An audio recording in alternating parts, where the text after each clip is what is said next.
아주 구두쇠로 이름을 날리는 가문이 있었습니다. 할아버지도 구두쇠, 아들도 구두쇠, 손자도 구두쇠였습니다. 그야말로 숟가락 하나도 대대로 물려받아 쓰는 집안이었습니다. 자, 할아버지가 이제 연세가 많이 드셔서 치아가 다 망가져서 음식을 제대로 먹을 수가 없게 되었습니다.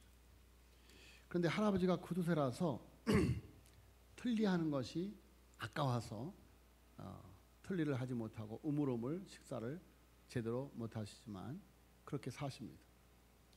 근데 아들 역시 아버지에게 틀리해 주는 것이 아까워서 아버지가 그렇게 제대로 식사를 못하심에도 돈이 많은 집안인데 틀리를 해드리지 못합니다. 자, 구두쇠 손자도 보다가 할아버지가 너무 불쌍해서 아주 큰 맘 먹고 할아버지에게 틀니를 해드렸습니다. 할아버지가 틀니를 받고 탁 끼고는 너무너무 기뻐하셨습니다. 그런데 식사 때마다 할아버지가 끼고 계시던 틀니를 빼놓고 음식을 여전히 우물우물 드시는 겁니다. 하도 이상해서 손자가 할아버지 틀니를 하지 않으시고 왜 그렇게 힘들게 식사를 하십니까? 제가 할아버지 식사 잘하시라고 틀니 해드리는데 왜 식사할 때 틀니를 빼고 하십니까? 할아버지가 대답하시기를 야, 이 녀석아, 비싼 돈을 주고 맞춘 이빨인데 아꼈다가 네 아버지에게 물려줘야 하지 않겠니? 라고 말을 하다라는 것입니다. 자, 여러분, 오늘 이렇게 살아가는 사람들이 너무도 많습니다. 대부분의 사람들은 자녀들에게 무엇인가 물려주기 위해서 애를 쓰면서 살아갑니다. 자녀를 위해서라면 못할 것이 없습니다. 자, 우리 부모들이 자식에게 남겨줄 수 있는 가장 큰 유산은 무엇인가? 재산, 집, 공부할 수 있는 만큼 최선을 다해서 공부시켜주는 것, 건강. 자, 여러분, 그 모든 것이 부모들이 자녀들에게 물려줄 수 있는 좋은 유산들이죠.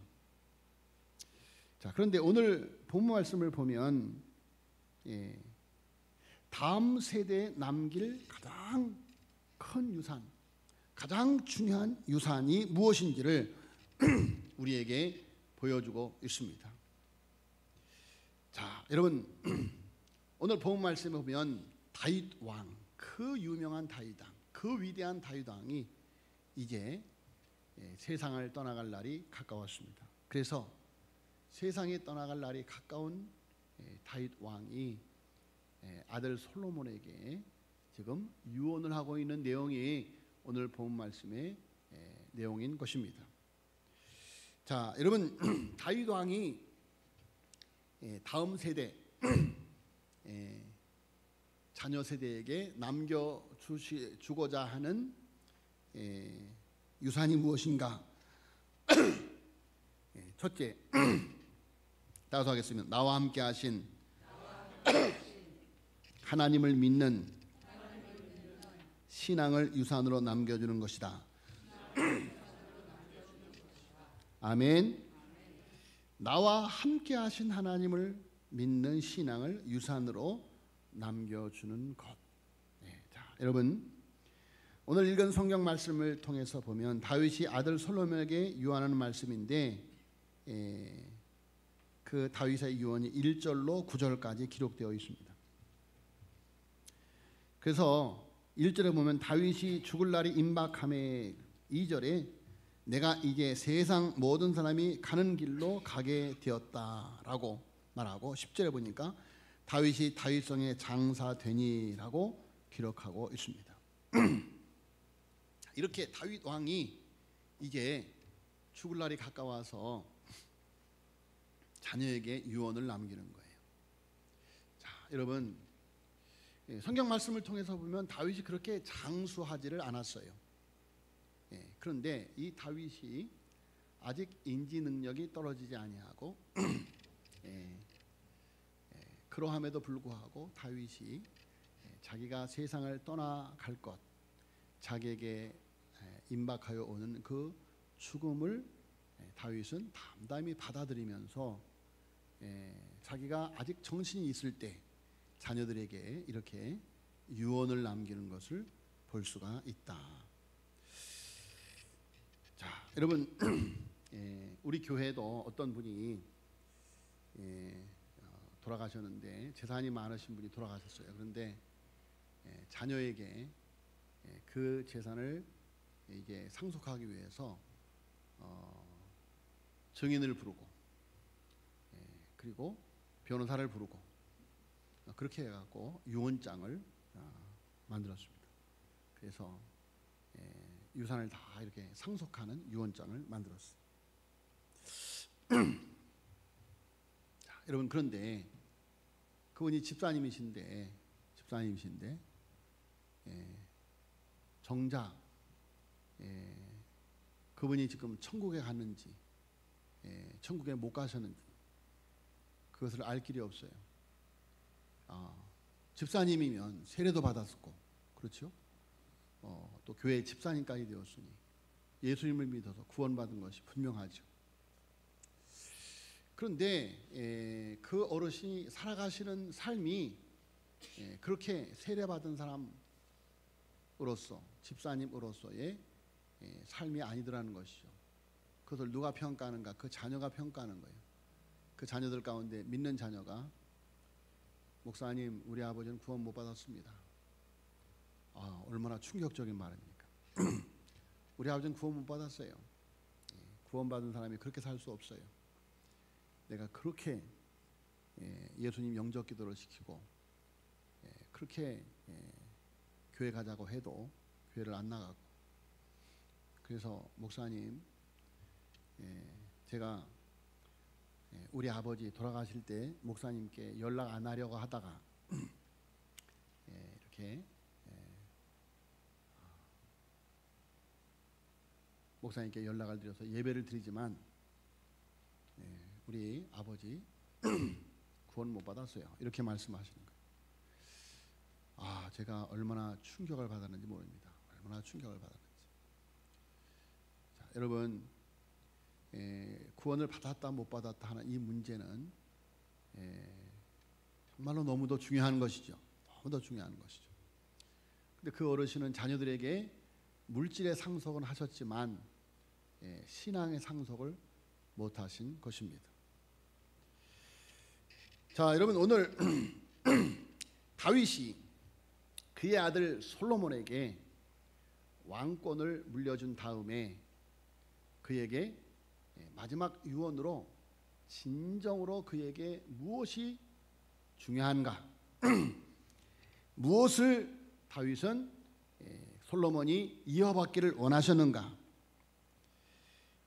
그래서 1절부터 4절까지는 그 유언이 크게 두 부분으로 나누어지는데 1절부터 4절까지는 하나님께 어떻게 할 것인가, 또 5절부터 9절까지는 사람들에게 어떻게 해야 할 것인가. 두 가지 유언이 네가 이 세상을 살아가면서 하나님에게 대해서 어떤 자세로 살 것인가, 또 사람에게 대해서 어떤 자세로 살 것인가 하는 것을 이렇게 그의 예언 속에 담아두고 있습니다. 그런데 2절 3절을 보니까 다윗이 솔로몬에게 유언을 하면서 첫 번째 하는 말이 2절에 내가 이제 세상 모든 사람이 가는 길로 가게 되었노니 너는 힘써 대장부가 되라 라고 말하고 있습니다. 힘써 대장부가 되라. 자, 여러분, 여기서 대장부가 되라 하는 이 말은 졸부가 아니라 대장부가, 장부가 되라고 하는 것인데, 반드시 용감하고 사나이다운 사람만을 의미하지 않습니다. 원문이 증거하고 있는 그대로 그 내용의 가운데 보면 단단히 매여 있으라라는 그런 의미가 담겨져 있습니다. 그러니까 하나님께 꼭 묶여 있는 자가 되라 하는 그런 말인 것입니다. 자, 여러분, 어떤 일을 당하여도 전적으로 하나님을 의지하는 사람을 말하는 것입니다. 여러분, 우리가 잘 알듯이 다윗의 삶이 그러했습니다. 여러분, 다윗은 언제 어디서나 하나님과 동행하는 삶을 살았습니다.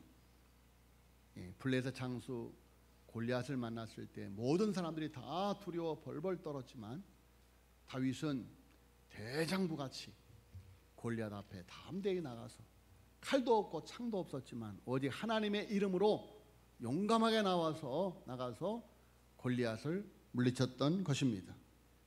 자, 뿐만이 아니라 다윗은 끊임없이 사울 왕에 의해서 쫓겨다니는 삶을 살았습니다.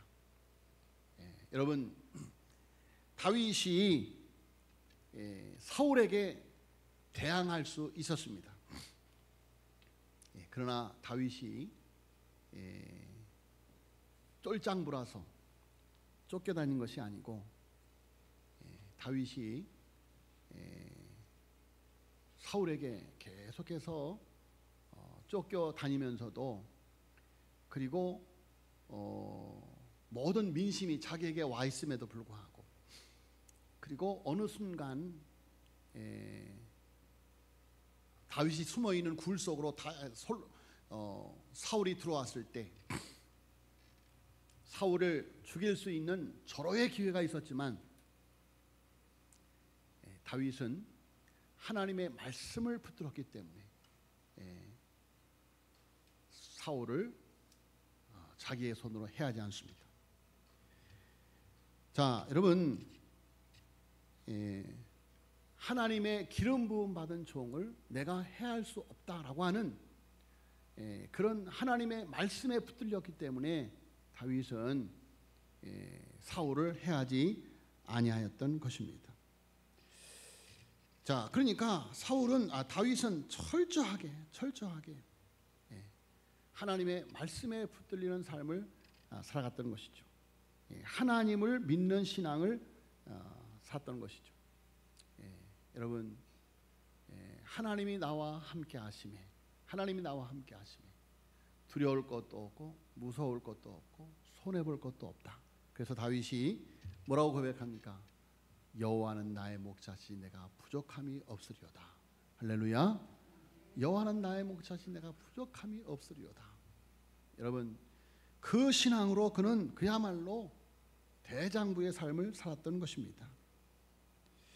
자, 여러분, 우리가 남겨주는 모든 것은 시대와 환경에 따라 변하지만 우리 하나님은 변하지 않습니다. 영원하신 우리가 하나님은 우리가 이 생을 떠난 후에도 우리 자녀와 함께해서 그들의 인생을 돌보시고 이끌어 주신다라는 말씀입니다. 자, 여러분, 자식들에게 남겨줄 수 있는 가장 큰 유산은 바로 하나님을 믿는 신앙이다. 하나님만큼 자녀에게 큰 유산이 될 수 있는 것이 없다. 그런 이야기입니다. 전 재산 4억 9,200만 달러로 3,000개의 도서관을 설립했고 8,000대의 오르간을 기증하고 자식에게 단 한 푼도 물려주지 않았다는 미국의 철강 왕 카네기는 상속은 자식들의 재능과 에너지를 망치는 것이다. 저 세상으로 돈을 가지고 간다는 것은 부끄러운 일이다 라고 말했습니다. 신앙이 좋은 청교도들은 자식에게 유산을 상속하는 것을 수치로 알았습니다. 그들에게 있어 반드시 물려주어야 할 유산은 오직 하나님을 믿는 신앙이었다. 이런 믿음 위에, 청교도 신앙의 믿음 위에 세워진 나라가 바로 저 부강한 미국인 것입니다. 자, 여러분, 하나님을 믿는 신앙을 물려주되 어떤 신앙을 유산으로 남겨주어야 할까? 어릴 때부터 아이들은 우리를 보면서 그림을 그리고 있습니다. 우리의 부모님이 어떤 신앙생활을 하고 있구나를 보고 있는 것이죠. 말하지 않지만 그것이 다 마음의 바탕을 만들어가고 있는 것이다. 왜 내 자녀가 저렇게 신앙생활을 할까? 저렇게 신앙생활을 하지 못할까? 여러분, 무언 중에 내가 신앙생활하는 것을 자녀들이 보고 있다, 그런 말이에요. 이번에 대신방을 하면서 가정을 가서 이제 예배를 드리면서 여러분, 우리가 신년 축복 대신방이니까 하나님, 우리 목사님이 오늘 이번에 오셔서 하나님의 큰 복을 주시기를 바랍니다. 라고 이제 우리가 믿음으로 예배를 받는 것이죠. 그런데 목회자가 갈 때는 두 가지 목적을 가지고 합니다. 하나는 치유고 하나는 축복입니다. 여러분, 예수님께서 침상에 들려온 중풍병자를 고치기 전에 먼저 소자야 내 죄사함을 받았느니라 라고 말씀을 하셨죠. 그래서 우리가 하나님 앞에 축복을 받으려면 먼저 치유가 있어야 돼요. 치유. 하나님의 축복 받을 그릇이 준비되어야 한다라는 것이죠. 그래서 이제 예배를 드리기에 앞서 문진을 합니다. 문진. 그래서 의사 선생님이 환자가 오면 어디가 아픕니까? 무슨 문제가 있습니까? 라고 물어보고 여기도 눌러보고 저기도 눌러보고 아픕니까? 안 아픕니까? 이렇게 진료를 하듯이 이렇게 가서 먼저 하나님 앞에 기도하면서 영적으로 그 가정을 살피고 또 이렇게 문진을 통해서 이렇게 대화를 나누게 됩니다. 그런데 어저께 우리 오영신 권사님이 말씀하시기를 올해 벌써 2월 달에 성경 일독을 하셨다는 거예요. 올해 벌써 1월 달에 성경 일독을 하셨대요. 그런데 참 우리 오영신 권사님이 아주 아싸하시고 솔직하시지 않습니까? 그런데 목사님 너무 빨리 읽어서 그런지 무슨 뜻인지 모르고 읽었어요. 그러시는 거예요. 무슨 뜻인지 모르고 읽으셨더라고요. 마치요 2달 동안 80 먹은 노인이 80을 먹은 노인이 2달 동안 일독을 하려면 얼마나 그냥 밤낮으로 눈이 아파 죽겠어요. 그래서 눈이 아파. 눈이 아프시죠. 젊은 사람도 그렇게 읽으면 눈만 아프겠어요. 눈만 아프겠어요. 머리도 아프지. 그런데 이제 권사님 말씀하시기를 2달 만에 일독을 해서 너무너무 기뻐서 하나님께 감사한금을 드렸어요. 그러시더라고요. 그전에 어떤 분은 그러시더라고요. 목사님, 제가 평생에 일독하고 나서 너무너무 감사해서 하나님 뭐 해주실 거예요? 그랬다는 거예요. 하나님, 내가 일독했는데 뭐 해주실 거예요? 그랬다는 거예요. 그런데 우리 권사님은 벌써 성경을 여러 독하셨는데 올해 2개월 만에 일독하시고 너무너무 감사해서 하나님께 10만 원 감사예물을 드리면서 감사했다는 것이죠. 그러면서 제가 성경 읽을 수 있도록 우리 배성화가 이렇게 성경 읽을 수 있도록 이렇게 바치는 걸 사주셨대요. 보면 되죠. 보면 돼.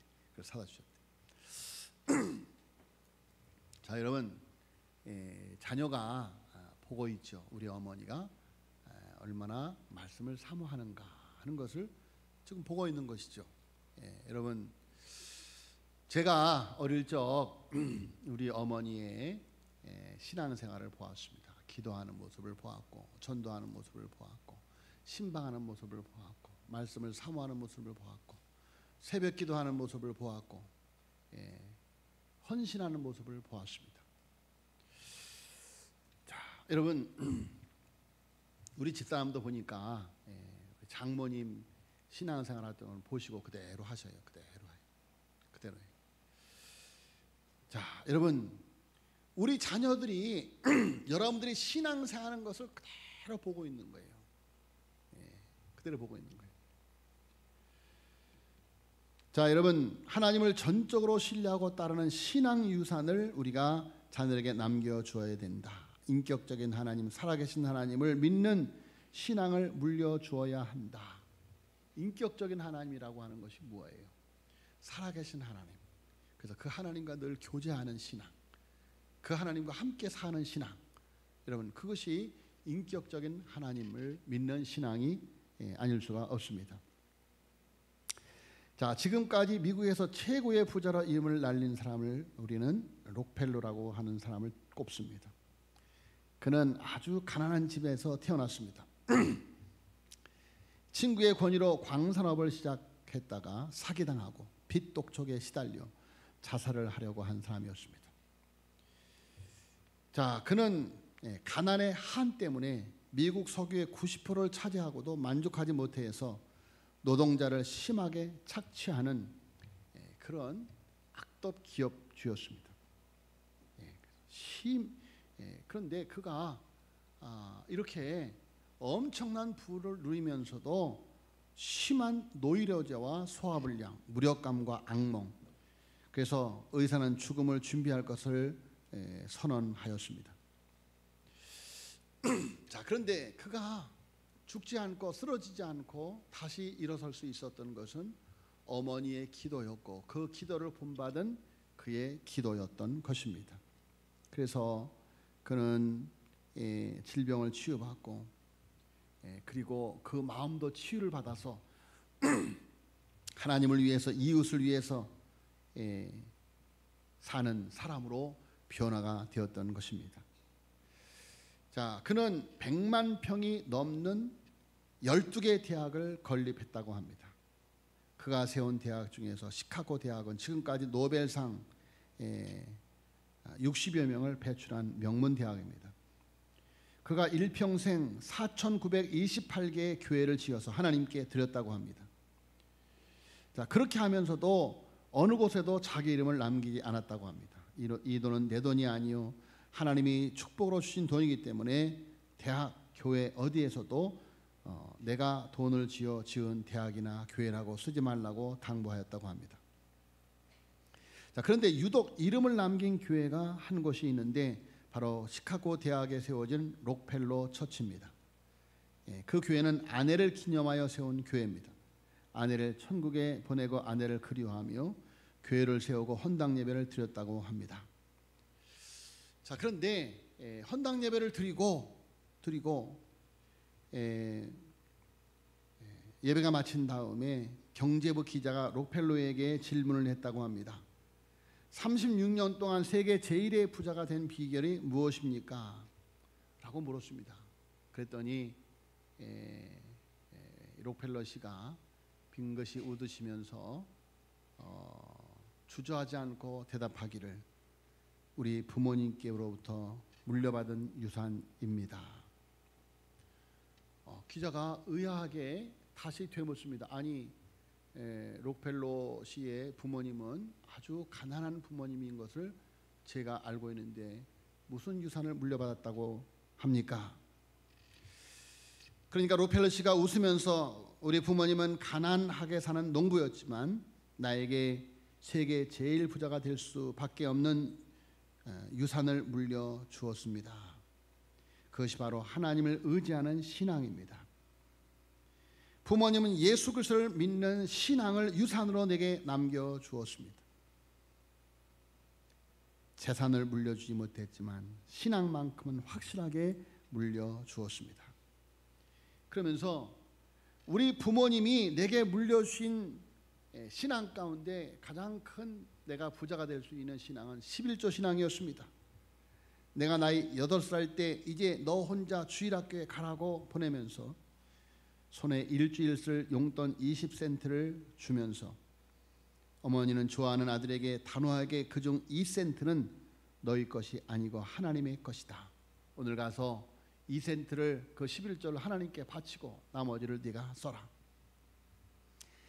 자, 이 11조 신앙은 죽을 때까지 한 번도 그 말씀을 어기지 않았다고 합니다. 그렇게 살다 보니까 나이 50이 되어 부자가 되었다고 고백하는 것이죠. 그는 나중에 11조만 관리하는 직원 40명을 별도로 두었다고 합니다. 어릴 때부터 11조를 철저히 드리는 아이, 여러분 결코 빗나가지 않습니다. 하나님이 보장해 줍니다.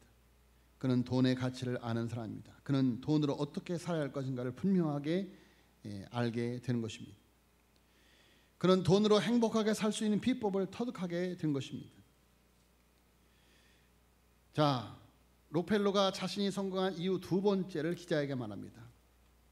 우리 부모님이 교회 가면 꼭 앞자리에 앉으라고 말씀하셨습니다. 앞자리.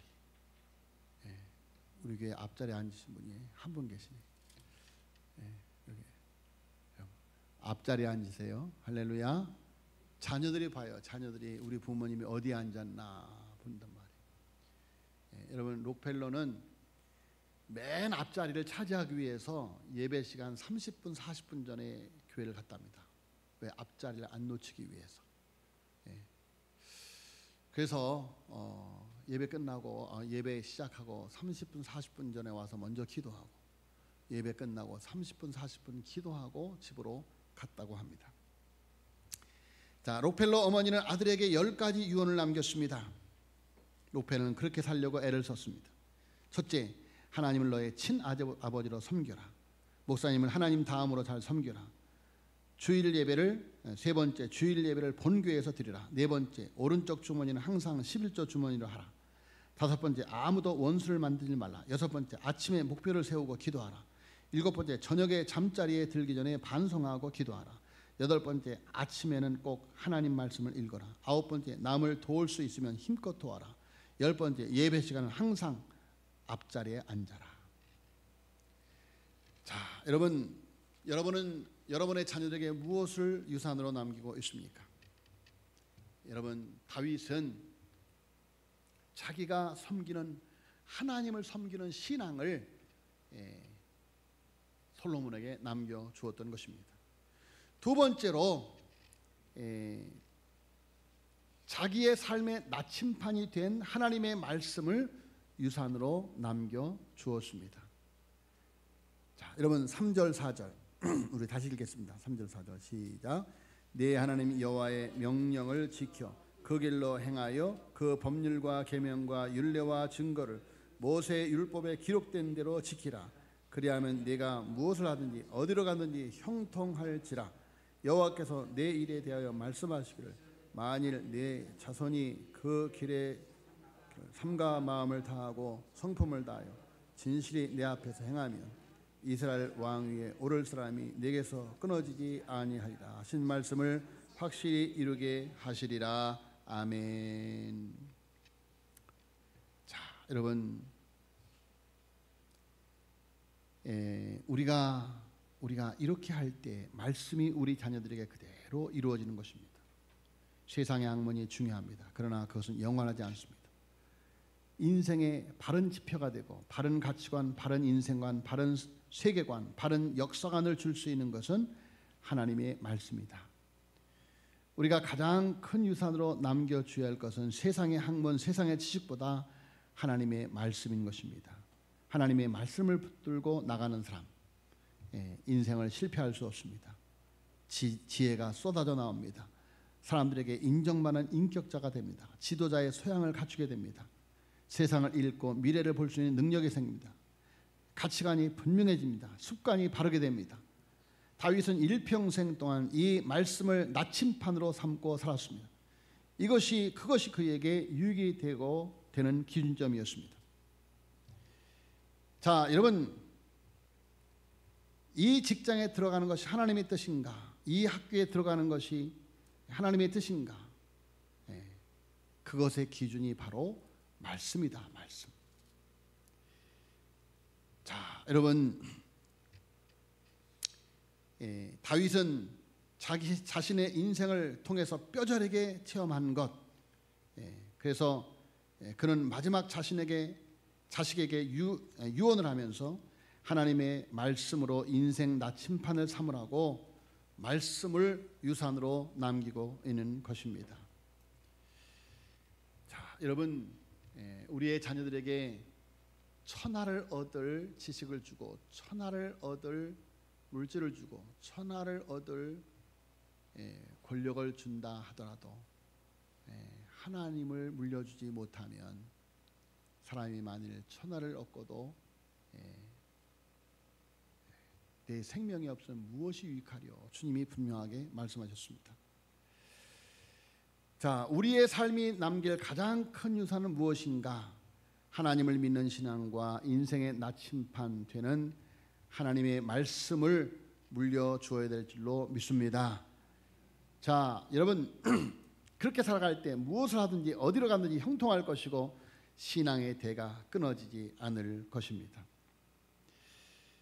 자, 여러분 다윗의 인생은 죽음으로 끝났지만 그의 신앙의 길은 솔로몬에게로 이어졌습니다. 성도의 삶은 이처럼 다음 세대로 이어진다고 하는 것을 우리는 명심해야만 됩니다.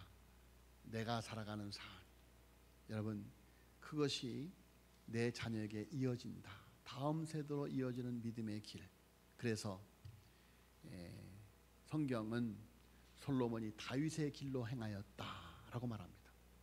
그리고 열왕기서를 통해서 많은 열왕들이 일어나고 쓰러지는데 어떤 왕들은 다윗의 길로 행하였고 어떤 사람은 여로보암의 길로 행하였다. 이렇게 열왕기서 역대서를 통해서 성경은 증언을 하고 있습니다. 여러분 다윗의 길로 행하는 사람, 믿음의 길로 행하는 사람, 이 땅에서도 하나님의 나라를 위해서 위대하게 쓰임 받을 것이고 하나님 나라의 상속자가 될 줄로 믿습니다. 정말로 여러분의 자녀들을 사랑한다면 여러분 예수님을 닮은 삶, 내가 예수님을 닮은 삶을 살아서 예수님의 제자가 되어서 너희는 가서 모든 족속으로 제자를 삼으라고 했는데 먼저 우리들의 자녀들을 진정한 주님의 자녀로 주님의 제자로 내가 주님을 닮은 제자가 되었듯이 우리의 자녀들도 나를 닮은 예수님을 닮은 제자로 세워가는 축복된 하나님의 백성들이 되어지기를 예수님의 이름으로 축복합니다. 하나님 아버지 은혜를 감사합니다. 하나님께서 우리에게 이 믿음의 길 다윗의 길로 가게 하여 주시니 주여 감사함을 드리옵나이다. 아버지여 간구하옵고 기도하오니 우리들도 다윗이 솔로몬에게 하나님을 믿는 신앙을 유산으로 물려주었듯이 하나님의 말씀을 유산으로 물려주었듯이 하나님 우리들의 자녀들에게 바른 신앙을 물려주므로 축복된 자녀의 삶이 아버지여 솔로몬에게 주어진 그 놀라운 은혜의 삶이 있어지게 하여 주시옵소서. 믿사옵고 이 모든 말씀을 우리 구주 예수 그리스도의 이름으로 간절히 기도하였사옵나이다. 아멘.